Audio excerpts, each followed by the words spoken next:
नमस्कार जय जगन्नाथ मोर प्रिय ओडिशार भाई और भौणी माने गतकाली ओडिशार पूर्वतन मुख्यमंत्री तथा विरोधी दल नेता माननीय नवीन बाबू एक वीडियो वार्ता जारी करिसेंती जेउथिरे से एमएमडीआर अमेंडमेंट बिल 2026 को विरोध करने कथा कहिसेंती।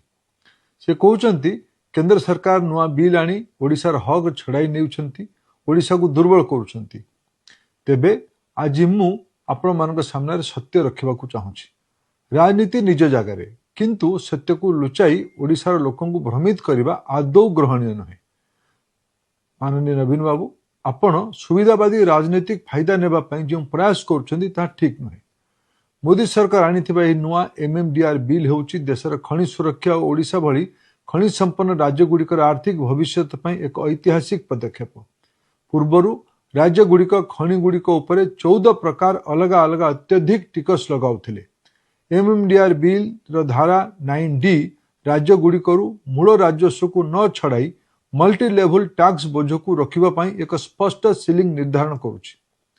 जदि खनि उपरे 70% रु 80% मनमुखी टिकस लदी दिया तेबे लुहा कोयला सिमेंट दाम आकाश छुआ हेबो।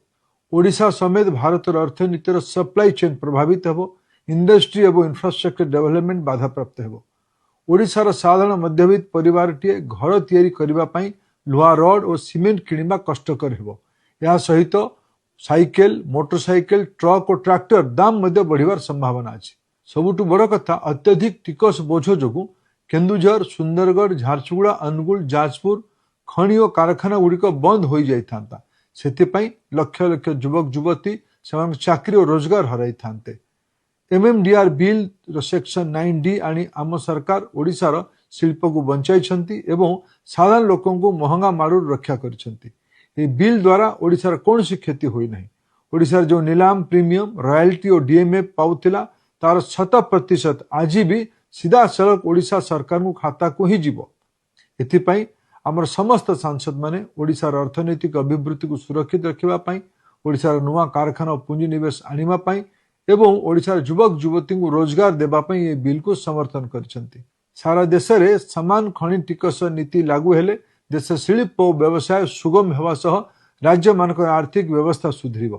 तेबे गतकाली ओडिशार विरोधी दल नेता माननीय नवीन बाबू जहाँ कहिसंती ता ओडिशावासी को भ्रमित कला भलिया।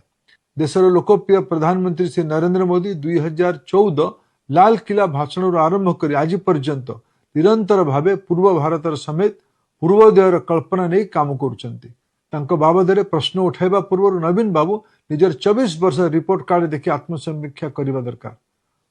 आदरणीय नवीन बाबू मु किछि तथ्य आपको मन पकेबा चाहूँगी। आपण क्षमतार थिबा बेले 2004 मसीह ओडिशार वार्षिक खनि राजस्व आय थिला 1000 कोटी टंका।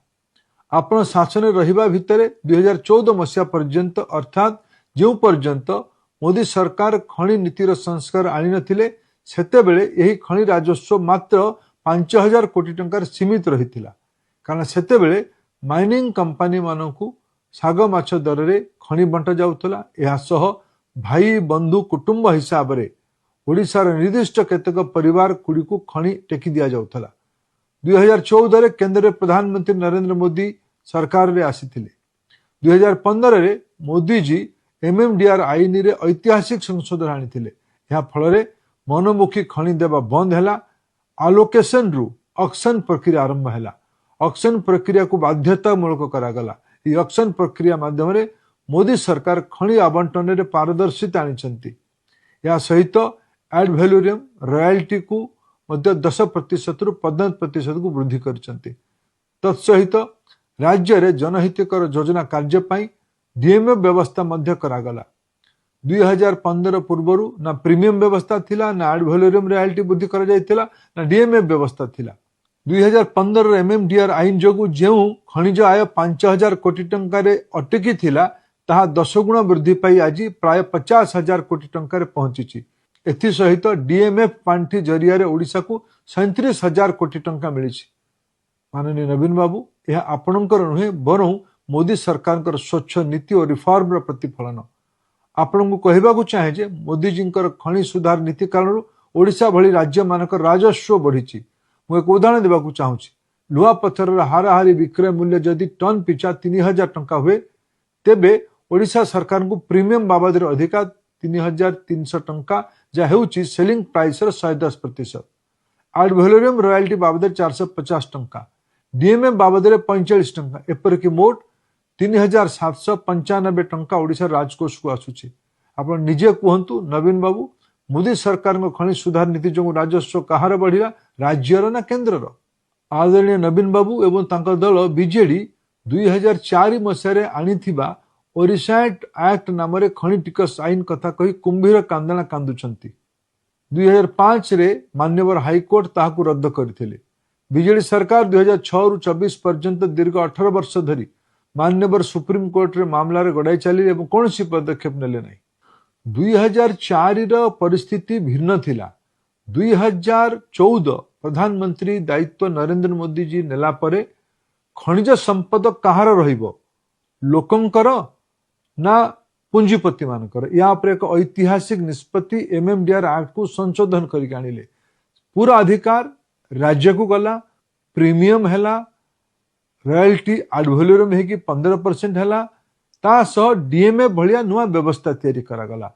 मोदी सरकार ओडिशा भलिया राज्य पाई बद्ध परिकर अछंती और विकास पाई दायित्व नहीं।